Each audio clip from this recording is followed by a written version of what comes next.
All right, I think we're live. Maybe Evo, let us know if we're live. But I think we're live, guys.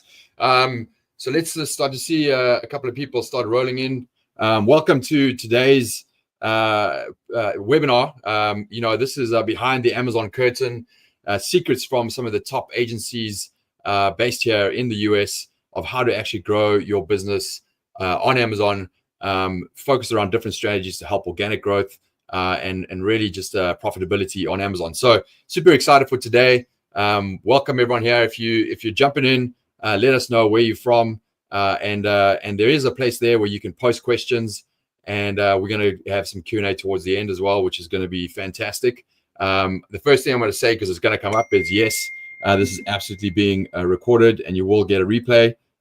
We know that comes up every single time, Let's start off with some intros with our panel here today, and then we're going to go into an outline of the actual agenda, and then we'll jump into the nuggets from today. So I'll start with myself. I'm Jon Tilley, the founder and CEO of ZonGuru.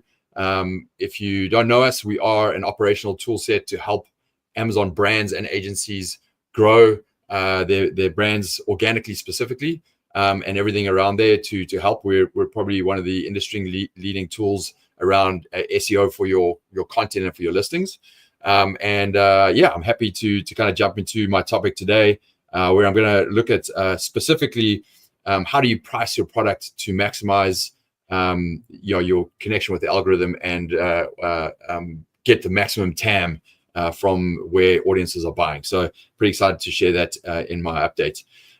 Next is going to be Brendan. Why don't you go ahead and introduce yourself, Brendan? Absolutely. So my name is Brendan Wilson. I'm the business development manager over at Algofy. We are a 360 digital marketing agency, but heavy focus on Amazon. For the last 3 years, I've worked specifically on Amazon advertising, managing over $30 million in ad spend over those 3 years. And yeah, really excited to kind of dive in, focusing on, CPCs in a very increasingly competitive marketplace. And so we'll be spending some time walking through the strategies that we use to keep our CPCs low and our ad efficiency high. And yeah, excited to be here and chat with you all. Awesome. Yeah, that sounds like an epic topic to dive into. All right, next is going to be Will. Will and I know each other well. Will from BellaVix. Why don't you intro and tell us what you're going to talk about? Heck yeah, well, thanks for having me. I'm Will Haire. I'm the CEO of BellaVix. I have around 15 years of experience managing brands on the marketplace. Our agency, BellaVix, has generated over $500 million in sales. And I'll be talking about SEO, which is one of my most talked about topics. So I'm excited to introduce you to some of our methodologies on how you can rank better and get some of those organic sales, because that's the most cost-effective way to get revenue. Oh yeah, I love that area. Yeah, obviously that's one of our big focuses on the technology side. So I'm super curious to hear a lot more around your strategies and tactics there. So that's cool. And then Jaime in New York, right? New Jersey. New Jersey. Sorry. Don't want to get that wrong. That's like someone saying I'm from Australia when I'm originally from South Africa. Sorry, bro. I want to get it right. I don't want to ask about your football team, but anyway, Jaime, tell us about it and tell us about you and what you're going to talk about. So I've been a seller for 12 years. I sold my first brand maybe about 8 years ago. Ever since then, I've been building up people's listings for them. I run a boutique agency. We have a more holistic approach, focusing on all the different pieces of the puzzle that are needed to launch a product properly and build momentum and organic ranking. And actually recently launched my own brand. We just hit the first year of my own clothing brand. I went back into the same category. So it's exciting also to be, back selling myself again, but also I manage accounts that are doing $40-50 million a year. So. Awesome. Yeah. Looking forward to it. Yeah. I mean, we see you all over social, Jaime. So it's really good to have you here on the show. All right, let's talk about the plan for today. First, I want to say great to see how many people are actually registered and watching live. Fantastic to have you guys all here. And it looks like a pretty big spread. We've got Gary from Canada, Vinay from London, Georgia from Serbia, Ireland, Scotland, Texas, I don't know, Massachusetts. We've got a whole bunch here. So look, this is obviously a time to hear from this team here, and we're going to dive on some practical examples for you. But as you listen to us and you have specific questions, get them there into the comments. We'll collate them. We'll come back to them or have them ready. This is how we're gonna run today. So we're gonna spend 10 minutes each diving into a specific topic that we just covered, and then we're gonna open it up for Q&A and have some time at the end to really hear your questions and come back with some answers. And as we go through, if one of us has finished speaking and there's a specific question, we might even just jump in the chat and actually answer those questions as well. We're also going to cover how to get in touch with us. So if you need to get in touch with us or want to connect, we're certainly going to have an opportunity today. So that's it. This is a series we've been doing for a while. It's really around how to pass on the knowledge from agencies to brands and to other agencies. I think it's a pretty cool way that us as agencies and service providers can connect and really just talk about Amazon and passing that knowledge to everyone here and just have a pretty organic conversation. So that's how we're going to roll. I'm going to go first, and then we're going to go to Brendan, Will, and then Jaime. So we're going to jump in. Again, any questions, please let us know. We've got someone from China. That's cool. Middle East. Wow, it's San Diego. Really cool to have you guys all here. Okay, so I'm going to jump in and present on my side, and I'm going to get my timer going here, and we'll get going.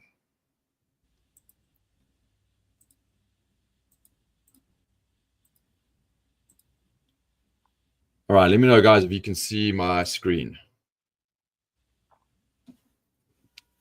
Any of you guys, make sure I can see it? Yep, all good. Okay, awesome. Thanks, guys. All right, guys. Again, behind the Amazon curtain, elite agency secrets to elevate your brand's growth. Obviously, we're in Q4 right now. This is being broadcast live on LinkedIn, YouTube, and obviously to everyone here listening live.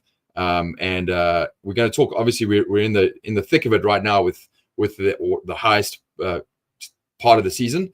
So we're going to talk a little bit about that, and I'm sure some of the strategies going into 2025 as well. A little bit about ZonGuru at a high level. We have over 18 different tools that you can use to operationally run your brand on Amazon. And our specific kind of flagship products are around SEO, content creation. We've had a lot of world's firsts in the space, including the first to integrate and connect with ChatGPT and be part of that API, all the way through Rufus optimization. So if that's a specific area, that's a good way to connect with us and start to understand the kind of value we can deliver in the space. What I'm going to talk about today in this 10 minutes is, as a company, we focus on not just how to grow on Amazon, but specifically around organic growth. So what are all the levers that are available to us on Amazon that we can use to not only get revenue, but to start to drive better organic revenue over time, which is obviously your most profitable revenue. And so this view that I'm showing you, it's a pretty manual way of looking at your pricing, right? And I think the first thing that comes to mind around pricing is, okay, well, what do I need to price myself at so that I beat my competition, but I still remain profitable, right? Everything based on contribution margin and what that looks like. So that's obviously a really important way to look at pricing, conversion rate, contribution margin, and that's how you should price versus competitors. This is a slightly different way of looking at pricing, which I think is a great exercise, which is versus your top competitors, and how do you price it? How do you compete, right, at that price point?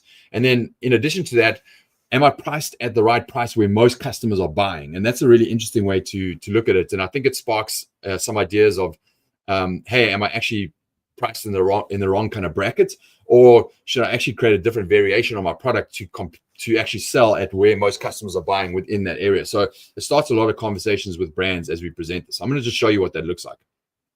All right, so let's jump in. And by the way, I want to explain what TAM is. TAM is total addressable market. So of all of the people looking for this type of product, at what price are they typically buying most at, and what's the value of that price point, right? And I think that's what we'll cover in the spreadsheet. So I just took an example here. I just looked at I just ran this yesterday. Dog brush for shedding, right? You can see all the different pricing here, like $17.99. We're looking at relevant similar products, $17.99, $19, $29, $23, right? You can see the mix of products when I do the search. And this is a spreadsheet that we break down. We run it in Google Sheets, and we run this for specific brands that we consult with. And I'm going to explain it to you because there's obviously a lot of information, but I'm going to kind of walk it through for you. On the actual term dog brush for shedding, right? The search volume is here on that specific keyword, 46,000. This specific client's brand is selling for $21.99. They've got 17,000 reviews, right? And their rating is 4.5. So that's a summary of like how they sit on Amazon. So obviously a well-established brand, a lot of volume, a pretty big brand in the space.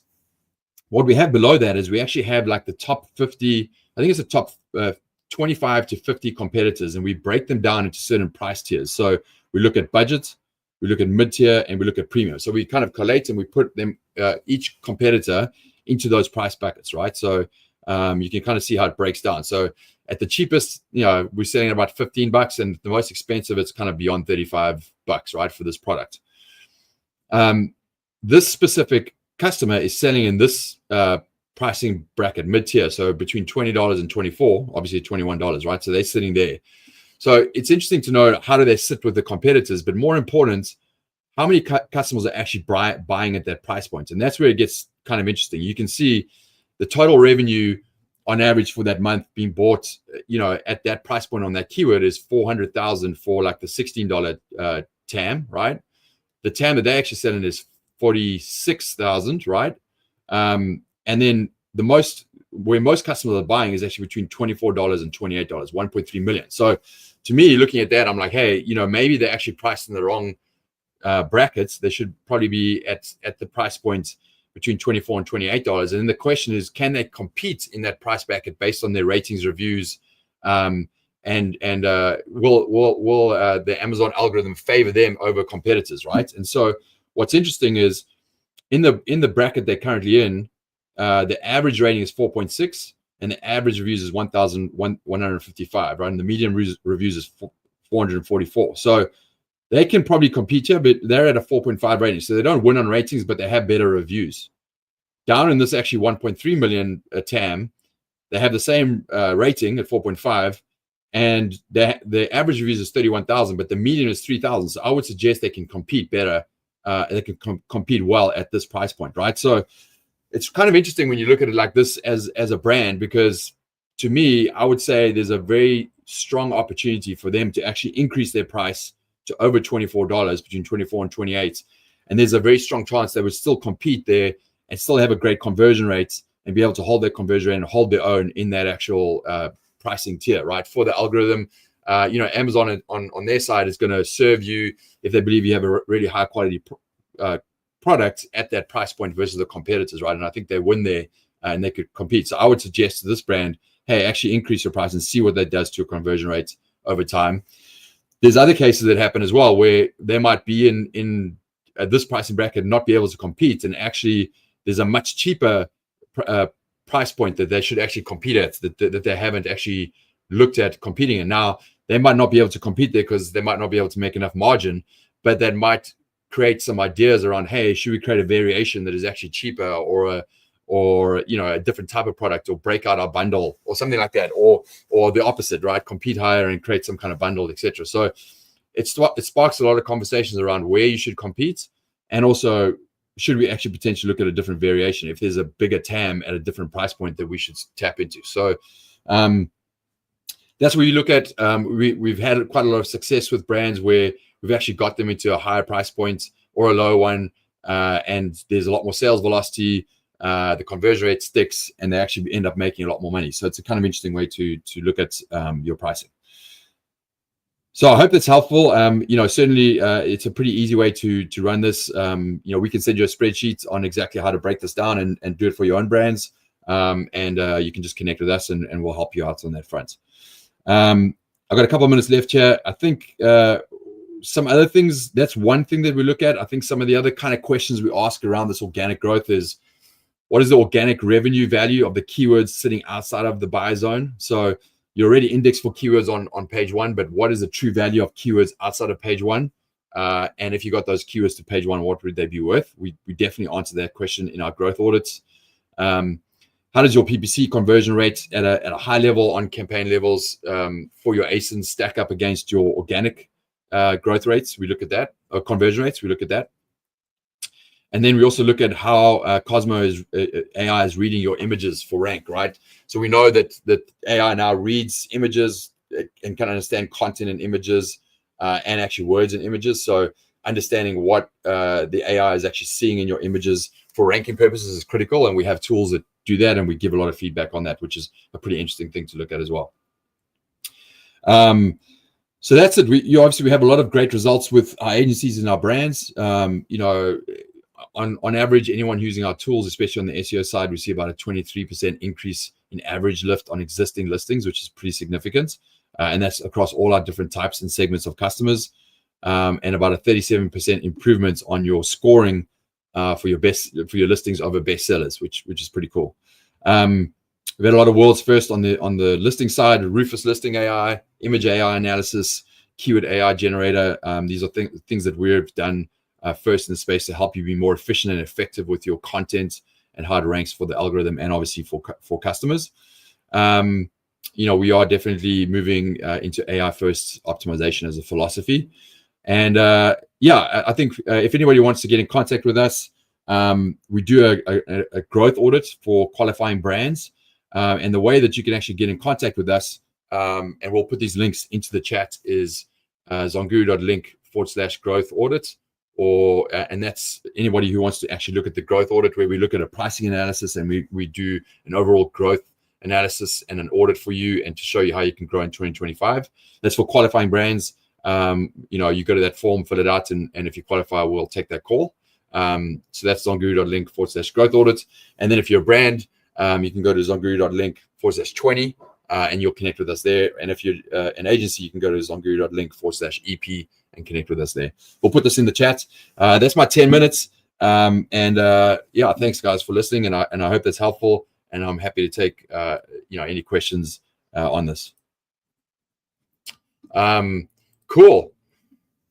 Good stuff, guys. Looking forward to any questions there. So we're gonna jump over. Will sorry, Brendan, you're gonna be next. I guess maybe just any high level comments on anything I touched on there, and then jump into your presentation. Perfect. Let me just go ahead and pull us up here real quick. Yeah.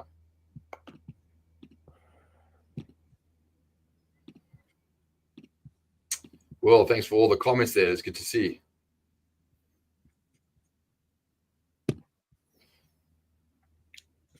Right on. Everyone can see this? All right. Yep. 100%.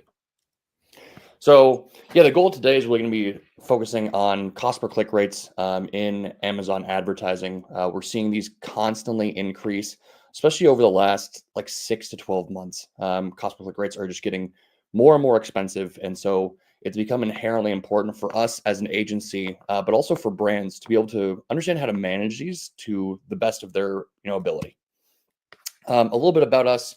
We are a multi-channel digital marketing agency. We say one-stop shop or 360, but basically it means touching on every single touch point across the board. We think there's a multi-faceted relationship between each platform, and that all kind of boil down into Amazon. And so whether you're advertising on Google or Meta or Amazon or a combination of those, all of these have an effect on one another.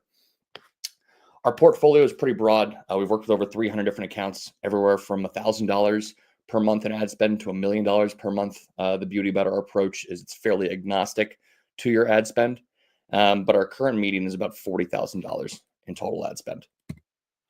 And so what I'm going to do here is start just diving into the individual tips that we use when we first take a look at an account and we first start working with a new brand. And the number one thing that we see people doing, and the mistake that we see, is a heavy reliance on auto campaigns. So for most brands that we audit off the bat, there's usually a extremely heavy reliance on auto campaigns. Now, auto campaigns are a phenomenal tool offered by Amazon. They also give people a good entry level in to Amazon advertising. However, they almost make it too easy. And by too easy, I mean too easy to spend your ad dollars. And so there's a few different tricks to really like optimize auto campaigns to do the work for you. So number one is utilizing auto low bid campaigns. Now what these are a standard auto campaign. However, all of the bids are set extremely low. And basically what this does is it takes advantage of when cost per click rates are lower throughout the day and places your ad at a much lower rate in a higher converting position. Usually our range for auto low bid campaigns, they have returns of about anywhere from 20 to like 60 times their investment. And so they're not high spending. However, they are easy wins. And they also give us a lot of inherently strong information to use in our other campaigns. So what I mean by that is one of our number one practices is using auto campaigns as a keyword farmer.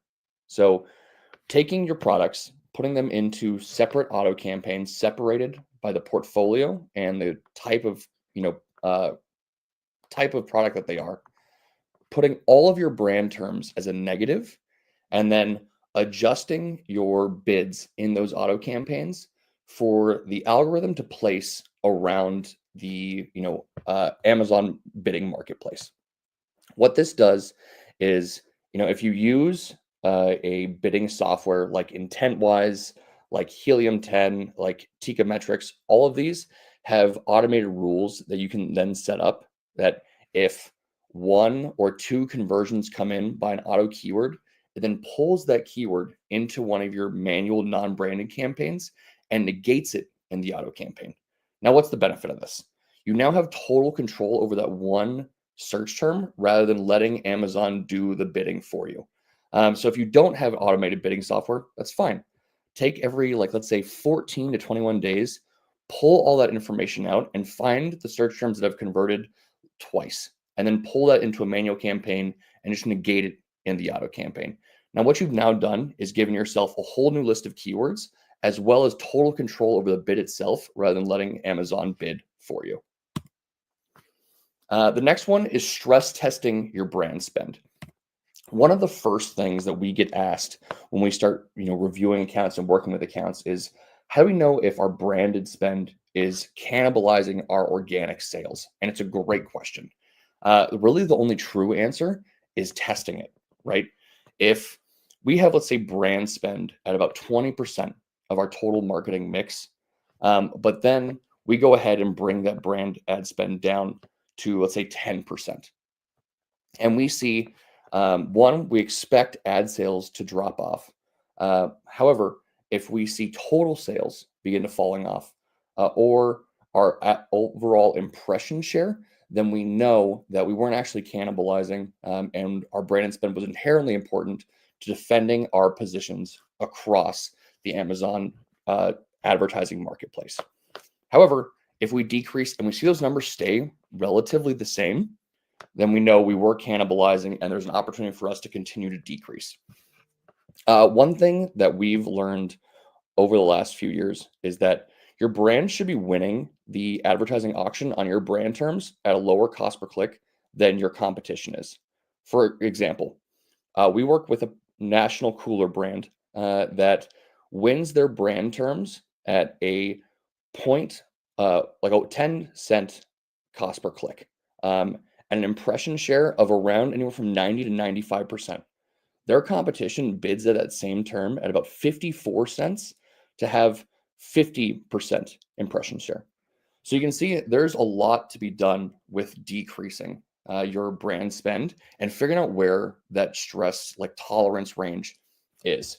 We're a firm believer in continually testing and testing more and more to find what these tolerances actually look like to bring your cost per clicks down. And then the last one I'm going to dive into is day parting and hourly spend metrics.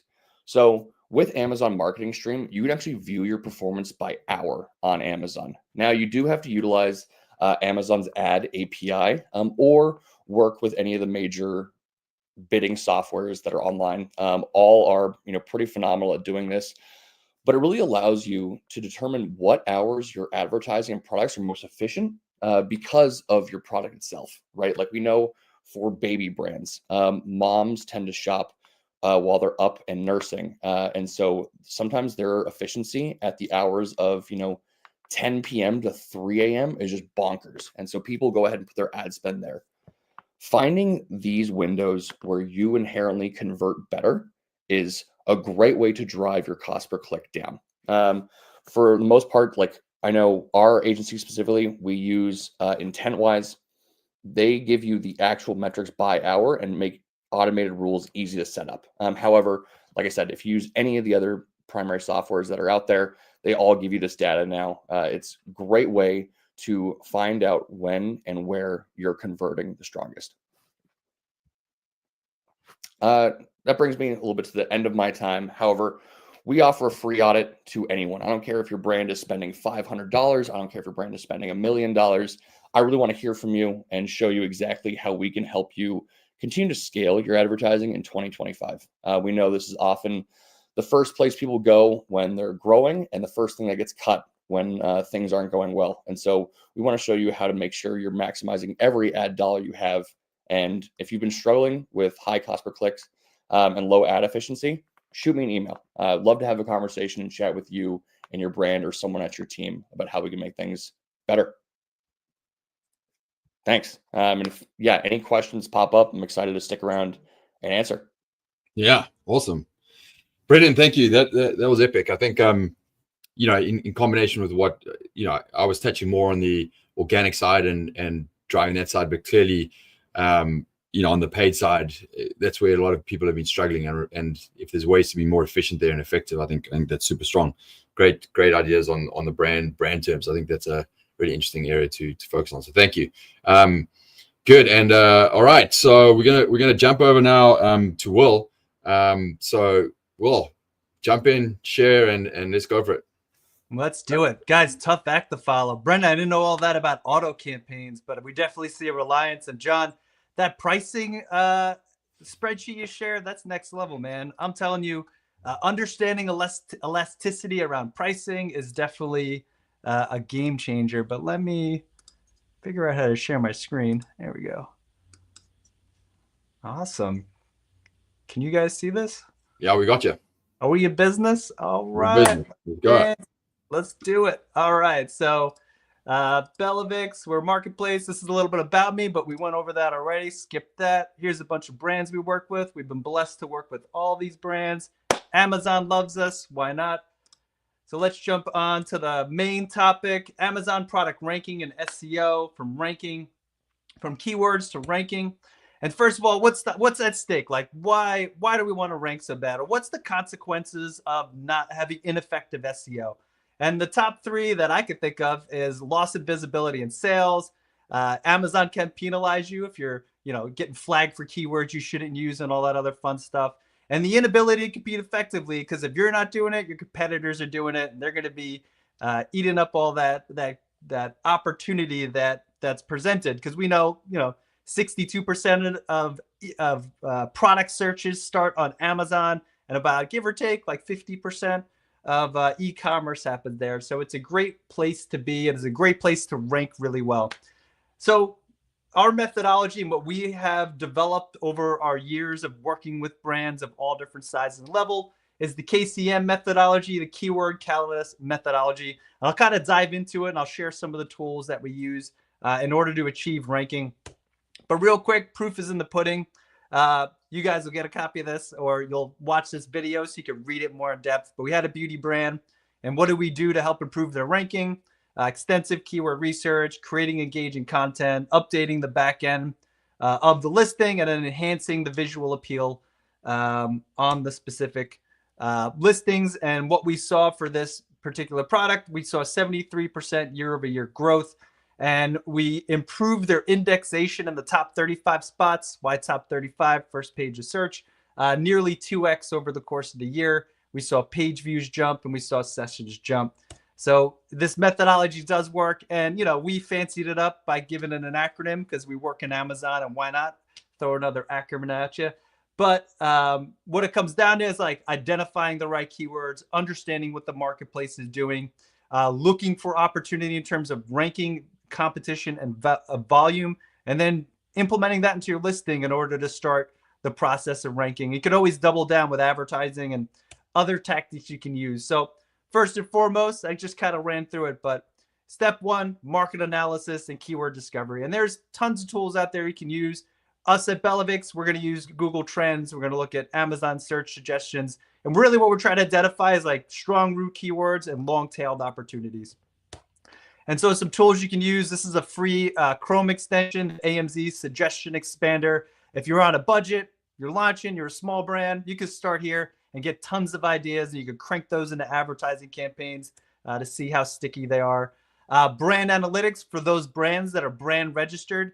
You have the opportunity to use the search query performance report and get an idea of what you're indexing for and where there might be some opportunities within your catalog. You could also use the Helium 10 magnet tool, the extension. It'll pull up other keyword data to give you an idea of where some opportunity might be.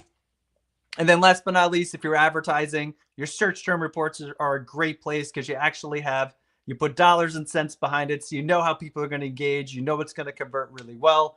And these are great places to start in terms of like getting context into how people search and how they behave around certain keywords. And is there an opportunity for you to rank and get some of that market share? Step two, competitor mapping. So we want to know of our top competitors, who's eating up that market share, who's ranking for those root keywords that we want to get in on. So I listed out a couple here. Helium 10, Analytics, ZonGuru, and Data Dive are all wonderful tools that I highly recommend checking them out. But we're going to do some keyword mapping. So in this, looking at competitors, you could do Helium 10. They have the reverse ASIN tool. You can get an idea of what might be ranking. Data Dive is another really great tool that kind of adds another layer and goes a little deeper. And you can see opportunity and where there might be just deficiencies, where it's super competitive and it may not be worth your time based on your current maturity of your listing in terms of reviews, rankings, so on and so forth. And that'll give you the landscape. So who's ranking? How are they ranking? Where's the volume? Where's the opportunity? Then next is the keyword prioritization. So you have this list of keywords and you're like, where do I start? And the best way to start, and the goal, like what we're looking for in terms of ratio, is like high search volume, low competition. Not always easy to find, but like that's ideal. And so what does that look like? Like, how do you prioritize? Generally, you're going to use the search intent funnel.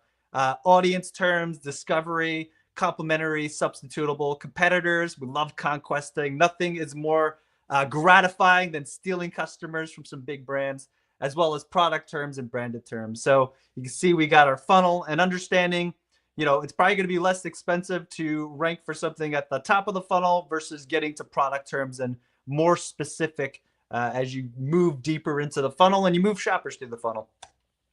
Whoops. And then last but not least, implementing this. So we got our list of keywords and we understand where we want to rank, where the opportunity is, and where we can actually have an impact in the short term and long term. And so we're going to include some of these phrases in your titles, your bullets, your descriptions, your backend search terms, and your listing attributes. And as John mentioned, with Rufus, Cosmo, AI, like all these changes that are going on, it's important that listing attributes are not being neglected. You're using alt text on your images. Like you're finding anywhere you could possibly throw in some keywords, and you're being mindful of duplicating some of these keywords because there is an algorithm that if you have like a keyword mentioned more than 4 times on a listing, it'll actually de-rank you a little bit. So you want to be conscious of how often you're going after specific keywords. And then here's just a bunch of examples for our layman's, people who are not as into this, you know, title, bullets, images, A+ content, like these are all opportunities to improve ranking, indexation, conversion rates, all that other fun stuff. And so real quick, I wanted to address Cosmos. Whoops. Oh, it didn't load properly. All right, well, Cosmos, real quick, is the newest and latest and greatest. So what does it mean? It's Amazon's AI system being able to index and rank your products based on intent, based on how people search. And just like AI, it's able to like contextualize what it means. And Amazon has a ton of data. It knows a lot about you, and we feed it all the time. And so if you're optimizing your listing, consider clear titles, detailed attributes, use customer language, use natural language, don't keyword stuff. Nothing looks worse than like vomit on a listing because you decided to just have the biggest title because it's a gift for men, women, children, babies. Like, you could go insane and there's no reason to. Be in line with the tent and have some engagement metrics. And just to wrap it up, and I think I'm pretty good on time, track your SEO. There's tons of tools that do it. We use Helium 10 to track ranking around keywords. You can use those tools to stay ahead of the competition and to make sure that your efforts are, the juice is worth the squeeze, if you will. And here's where to find us, BellaVix.com. I'm on LinkedIn. I'm pretty active. hello@BellaVix.com. You can email us there. And that's a wrap. Any questions, drop them in the comments. Awesome. Thanks, Will. Yeah, I think you covered a lot there. Yeah, it's critical these days. And I would say two kind of points there that I'd like to share. One is, yeah, everything you talked about, listing and images is critical. And importantly, outside of alt text, AI is literally ingesting your images and making some assumptions based on that. So it is even more critical now than ever to have a narrative in your imagery, and what are you telling AI, right? And that's a critical piece. Quick plug for ZonGuru on all those fronts. I think on our Keywords on Fire tool, all of the tools you mentioned are great. I think we do a very good job of ingesting and putting together search query performance data, brand analytics. So everything you kind of covered there, we ingest and put into our keywords, and then contextually compare that to your main competitors and where the opportunity is. And then obviously on the listing side, we contextually compare. But I think that the important thing there is like the AI side that we have is to give you a baseline that is written in the right way, that isn't overstuffing your listings, but is structured so that the algorithm, is getting the best out of your listing for Rufus, for everything else, right? And that's your baseline, which is done in like under a minute, that you can then obviously finesse further, right? So having that baseline structured in the right way for the algorithm is critical, because there's so many different aspects to it. So pretty cool stuff. I love what you covered there. Yeah, obviously, outside of tools, you have to have the experts to really finesse those further. And that's where, teams like these, everyone here in the agencies will come in and do for you, right? So that's pretty cool. Okay, guys, keep the questions coming. We're going to roll over to Jaime. So Jaime, the floor is yours. Okay, great. Let me just share my screen. I'm going to go. Do you see my screen? Yes. Let me just see what's the best. Okay. I'm going to go quick through this, and then I have some other things that I want to show at the end. So I'll just skip a lot of the. This is me, Jaime. Basically, the way that I believe Amazon to succeed best on Amazon is to treat every piece like another puzzle. It's a piece of the puzzle. So the listing, the price, the reviews, the PPC, the organic, everything helps each other. So obviously you need to have a great listing. Everyone always talks about title, bullets, keywords, images, extremely important. One of the biggest things most people do not, focus on is having enough inventory to properly launch. My whole belief, and everyone has their own ideas, but my belief is you want to build up very, very strong listings. You don't want to have hundreds of mediocre, slow listings that you need to, manage, micromanage, and then it slows up cash flow. And you want to have strong listings that are doing big numbers. To do that, you need to have enough inventory to build momentum and to give it a strong push. And a lot of times people, they can't push strong enough. They can't push the pedal to the metal because they don't have enough. And I'll go even further. Like during a launch, you need to have high sales in the beginning. Amazon needs to see the sales are high and things are converting well. So if you don't have enough stock, you're not going to be able to push it very, very strong. What I like to do is I like to go at a very low price in the beginning. Start at a very low price for a few different reasons. First of all, you're going to convert very, very well at a low price. So you're going to start ranking for a lot of keywords. Amazon's going to see, wow, this new listing is converting amazing. And also, when you enroll it in Vine on Amazon, you want it to be at a low price. The people are getting it for free, yes, but they're still leaving the review for people that are paying full price. So if you're giving them something to review and it's a $50 item, but they don't think the quality is there for that price point, they're not going to leave you a great review. If you put it at a great price where it's like, oh, wow, this is a no-brainer, the quality is great, buy it, you're going to get all 5-star reviews. And then you continuously start raising up your price every week. I never recommend anyone does anything sketchy with reviews. Do not buy reviews. Don't ask people that are your friends or family to leave your reviews. Amazon knows, they'll catch you. It's, even if it's not immediately, what they do is they'll, one day down the road, somebody who you asked or you bought reviews from will get caught, and Amazon sends them a notice. We froze the account. We need a list of all the people that you got reviews from, and then you'll be able to sell again. And everybody's going to say, I'm so sorry. You have to admit guilt, give them the list. And then they're going to see, okay, what other people did they leave reviews for? So I like to enroll in Vine at a low price, get good reviews, negative reviews. I don't believe that you should be incentivizing reviews from cards, insert cards, but you should have a customer support card in your list, in your package. If there's any problems, please reach out to us and take care of them. Here's a list of, just some nice big sellers that, here's Zule. A lot of people know them. This is Real Essentials. They did a few $100 million last year. Like people who just put like cards, like if there's any problem, please reach out to us and you coach her, you make it good.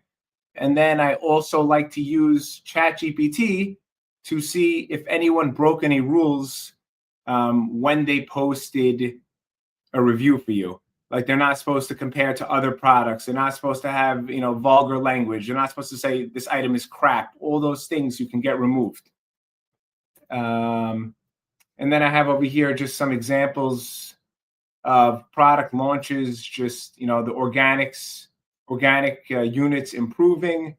And I'll show, I want to show a live example actually, but like you can see over here, 34, 36, 72, 73, 124, 174, 192, like organics improving. Like every week, you want to see your organic units improving.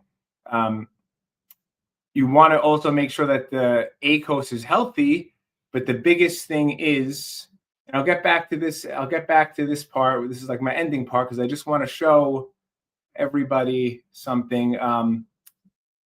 So when I was talking about inventory, first of all, if you don't have enough inventory, you can't push strongly. But then, like I have somebody who was telling me, Jaime, I had enough inventory.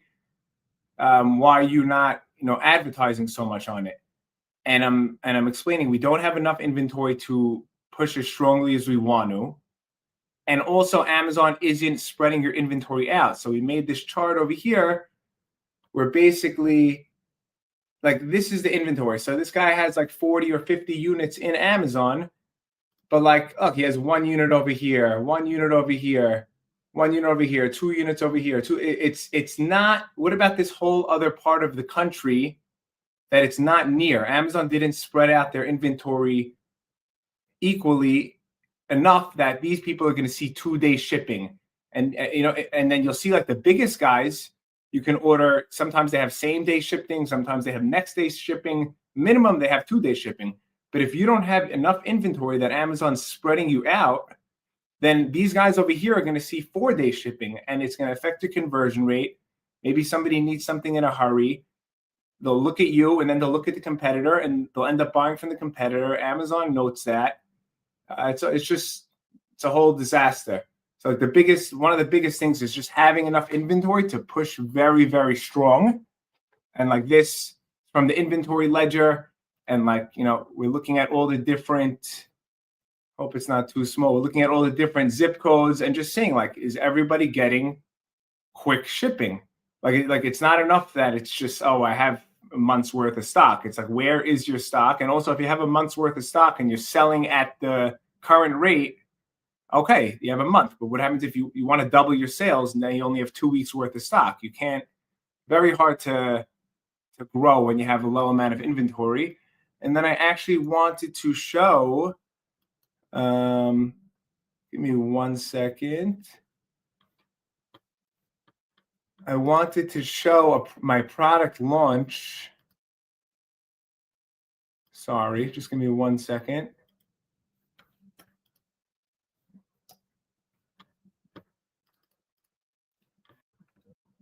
I want to show my product that I just launched, and here it is. Let me share my screen again.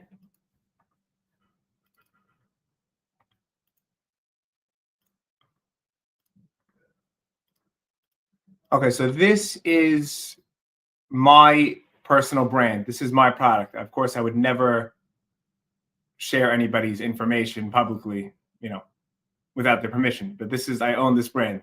So I want to show everybody that this is, it didn't exist at this point.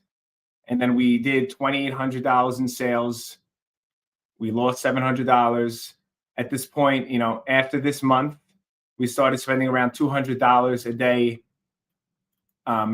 in spend for this one product. We did $21,000. We made $600. Then we did $70,000. We made $8,000. And then all of a sudden we saw that we started running low. This is apparel, so every SKU matters. It's not enough that if you run out of one SKU, one child ASIN, if it's a strong color and size, it kills the whole listing. So that's what happened to us over time, a few times where we didn't anticipate such strong growth, and we started running low on that SKU, and we had to stop advertising on it, and we had to just preserve the inventory. So that's why there's like some ups, and then it starts going down, and then we started, over here we got more stock in. We started pushing it strong. We did $53,000 in sales, lost $4,000. Then we did $52,000. We lost another $4,000. And then it started selling, and it just sold too quickly, so sales went down. But now we started ordering container loads of this size to make sure that we don't sell out. And now, like, these are the past few months. We did 18,000. We only made 800 in profit. Then we did 67,000. We did 900 in profit. Then we did 80,000 for the month. We did almost 8,000 in profit. Then we did 115,000. We did 11,000 in profit. October to November, we did $227,000 in sales. We did 20,000. And then this past month, we did almost 400,000. We did 367,000 with $87,000 in profit. And the PPC spend, we had to bring back dramatically. Like these months, like over here, we were spending, the month before, we spent $46,000 on ads on one product. This month over here, we spent $17,000. We actually had to cut it down completely, and now we're relying only on organic. So if you look at like the past 3 weeks, these are the past 3 weeks. We spent $2,000 3 weeks ago, then we spent zero, and then we spent zero. Like no ad spend at all. Everything is from organic. And we're still holding nice. We're still doing a nice amount of sales on it's a 1-year-old product. But the reason that we stopped ads completely is not because we wanted to just stop ads completely. The reason is because we were selling too fast again, that we did not want to sell out, which brings me back to the inventory is the biggest thing. So now we're airing in inventory. It's costing me about $7,000 to air in this stock. I'm not going to make money on that stock, but it's going to prevent the whole listing from dying. So that's why I need to air in the inventory. And we also raised our prices a little bit also, just to keep it from going out of stock. Because if you go at it, and it's not the whole listing, it's just the 1 or 2 main sizes. Those, each child is ranked for keywords. So if you sell out of that, it's game over. But yeah, so far, it's great to have my own brand again, and it's doing nice numbers. And right now, as the last month was $360,000 on the product, I think we could get it, easily past $500,000 if we plan our inventory correctly. And yeah, so I wanted to just show that. I thought there was some good information there. And I don't know if I have my, here it is. Here's my last thing. If anyone has any questions, you could, of course, reach out, and you could, here's my website, HaimeEasyBeauty.com. You could search me on YouTube or on LinkedIn. You can scan any of these. Email me if you have any questions. You want me to look at one of your listings and analyze it and do an audit for you. Like whatever anybody needs, I'm here to help.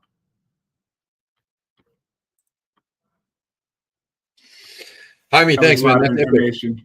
Yeah, no, that's epic. I think you know, it was really cool to see your brand there, and congrats. You know, and it's a very good use case of, like, you know, the kind of, you know, single entrepreneur, like growing a brand, cash flow, inventory, you know, those are big challenges. And I think that exercise of having that kind of like leader product, right, and just making sure that no matter what, especially on that specific product, you're not running out of stock, I think is a pretty cool strategy. And clearly you've got the numbers there. So you answered all my questions. I was in my head, I was like, what's your PPC spend, and why did you stop PPC? And you answered all those questions. So pretty cool, man. I think that was great. And of course, that doesn't work for everybody. Like, you know, that strategy doesn't need to be applied to everybody. Everybody has their own risk tolerance. You know, ideally, like for myself, you know, the bigger the risk, the bigger the reward. So, you know, we went strong on, you know, we have 2 listings actually. That was just one of them, but we went strong on those 2 listings. And the whole thing is, like, if we're not selling X amount of units, we are, you know, we're screwed. We need to sell tons of units. We need to make the factory happy. We need to pay the bills. We need to gain trust. So it's like do or die. And then it's like, if the competitors are doing it, like, why can't we? They don't know anything that we don't know.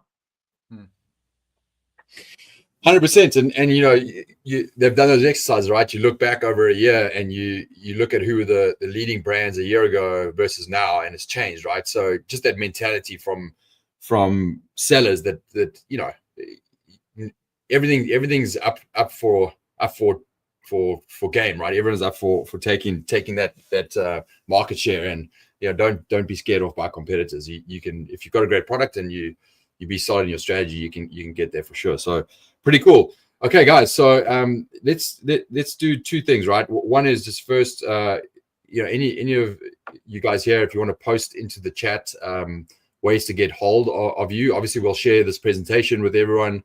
They'll have a follow-up, but if you want to drop it in the chat just so people have it, that's great.